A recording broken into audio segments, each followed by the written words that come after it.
ಹೊನ್ನಾವರ ತಾಲೂಕಿನ ಶ್ರೀ ಚನ್ನಕೇಶವ ಪ್ರೌಢಶಾಲೆ ಕರ್ಕಿಯಲ್ಲಿ ವಿಶ್ವ ಪರಿಸರ ದಿನಾಚರಣೆಯನ್ನು ವಿಜೃಂಭಣೆಯಿಂದ ಆಚರಿಸಲಾಯಿತು. ಶ್ರೀಯುತ ನರಸಿಂಹ ಪಂಡಿತ್ ಗುಣವಂತೆ, ನಿವೃತ್ತ ವಿದ್ಯುತ್ ಇಲಾಖೆಯ ವಿಭಾಗೀಯ ಇಂಜಿನಿಯರ್ ಇವರು ಗಿಡಕ್ಕೆ ನೀರೆರೆಯುವ ಮೂಲಕ ಕಾರ್ಯಕ್ರಮವನ್ನು ಉದ್ಘಾಟಿಸಿ ಮಾತನಾಡಿ, ಜೀವನದಲ್ಲಿ ಮುಂದೆ ಬರಲು ಆರ್ಥಿಕ ಸ್ಥಿತಿಗತಿ ಮುಖ್ಯವಲ್ಲ, ಬದಲಾಗಿ ಓದುವ ಮನಸ್ಥಿತಿ ಮುಖ್ಯ.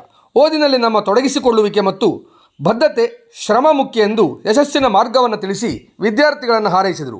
ಕಾರ್ಯಕ್ರಮಕ್ಕೆ ಉಪನ್ಯಾಸಕರಾಗಿ ಆಗಮಿಸಿದ್ದ ಶ್ರೀಮತಿ ವಿಜಯಲಕ್ಷ್ಮಿ ಪಂಡಿತ್ ಗುಣವಂತೆ, ಪರಿಸರ ಮಾಲಿನ್ಯ ನಿಯಂತ್ರಣ ಮಂಡಳಿಯ ವಿಭಾಗೀಯ ನಿವೃತ್ತ ಅಧಿಕಾರಿಗಳು ಮಾತನಾಡಿ, ವಿಶ್ವ ಪರಿಸರ ದಿನಾಚರಣೆಯ ವಿಶೇಷತೆಯನ್ನು ವಿವರಿಸುತ್ತಾ, ಪ್ಲಾಸ್ಟಿಕ್ನಲ್ಲಿ ವೈವಿಧ್ಯಮಯವಾದ ಪ್ರಕಾರಗಳಿವೆ. ಚಿಕ್ಕ ವಸ್ತುವಿನಿಂದ ಬೃಹದಾಕಾರದ ವಸ್ತುವಿನವರೆಗೆ ಪ್ಲಾಸ್ಟಿಕ್ ಇಂದು ಇಡೀ ವಿಶ್ವವನ್ನು ಆವರಿಸಿದೆ. ಒಂದೇ ಬಾರಿ ಬಳಸಿ ಎಸೆಯುವ ಪ್ಲಾಸ್ಟಿಕ್ ಪರಿಸರ ಮಾಲಿನ್ಯಕ್ಕೆ ಕಾರಣವಾಗಿದೆ. ಎಸೆದರೆ ಪರಿಸರ ಹಾಳಾಗುತ್ತದೆ, ಸುಟ್ಟರೆ ಕ್ಯಾನ್ಸರ್ನಂಥ ರೋಗ ಕಾರಣವಾಗುತ್ತದೆ.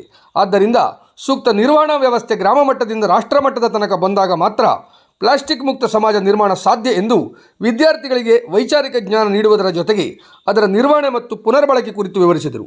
ಕಾರ್ಯಕ್ರಮದ ಇನ್ನೋರ್ವ ಅತಿಥಿಗಳಾದ ನಾಗರಾಜಗೌಡ, ಗ್ರಾಮ ಪಂಚಾಯತ್ ಸದಸ್ಯರು ಕರ್ಕಿ ಇವರು ಮಾತನಾಡಿ, ಪರಿಸರ ರಕ್ಷಣೆ ವಿದ್ಯಾರ್ಥಿಗಳ ಹಾಗೂ ಸಮಾಜದ ಹೊಣೆ ಎಂದು ತಿಳಿಸುತ್ತಾ, ಪಂಚಾಯಿತಿ ಮಟ್ಟದಲ್ಲಿ ಅದಕ್ಕೆ ಪೂರಕವಾದ ಯೋಜನೆಗಳನ್ನು ರೂಪಿಸಿ ಕಾರ್ಯರೂಪಕ್ಕೆ ತರುವ ಪ್ರಯತ್ನ ಮಾಡುತ್ತೇವೆ ಎಂದು ಶಾಲೆಯ ಕುರಿತು ಅಭಿಮಾನ ವ್ಯಕ್ತಪಡಿಸಿದರು. ಕಾರ್ಯಕ್ರಮದ ಅಧ್ಯಕ್ಷತೆ ವಹಿಸಿದ್ದ ಶಾಲೆಯ ಮುಖ್ಯಾಧ್ಯಾಪಕರಾದ LM ಹೆಗಡೆಯವರು ಮಾತನಾಡಿ, ಪರಿಸರವನ್ನು ನಂದನವನದಂತೆ ಕಾಪಾಡಿಕೊಳ್ಳಬೇಕು. ಭವಿಷ್ಯದ ಒಳಿತಿಗಾಗಿ ಪ್ಲಾಸ್ಟಿಕ್ ಮುಕ್ತ ಸಮಾಜ ನಿರ್ಮಾಣ ಅಗತ್ಯ ಎಂದರು. ಶ್ರೀಯುತ ಶ್ರೀಕಾಂತ್ ಹಿಟ್ನಳ್ಳಿ ಅವರು ಸ್ವಾಗತಿಸಿದರು. ಸುಬ್ರಹ್ಮಣ್ಯ ಭಟ್ ಪುಷ್ಪ ನೀಡಿ ಗೌರವಿಸಿದರು. ಶ್ರೀಮತಿ ಮುಕ್ತಾ ನಾಯ್ಕ್ ಕಾರ್ಯಕ್ರಮ ನಿರ್ವಹಿಸಿದರು. ಕುಮಾರಿ ಶ್ರಾವ್ಯ ಸಂಗಡಿಗರು ಪರಿಸರ ಗೀತೆ ಪ್ರಸ್ತುತಪಡಿಸಿದರು. ಶ್ರೀಮತಿ ಸೀಮಾ ಭಟ್ ವಂದಿಸಿದರು. ಶಾಲೆಯ ಎಲ್ಲ ಶಿಕ್ಷಕರು, ಸಿಬ್ಬಂದಿಗಳು, ವಿದ್ಯಾರ್ಥಿಗಳು ಉಪಸ್ಥಿತರಿದ್ದು ಕಾರ್ಯಕ್ರಮವನ್ನು ಚಂದಗಾಣಿಸಿಕೊಟ್ಟರು.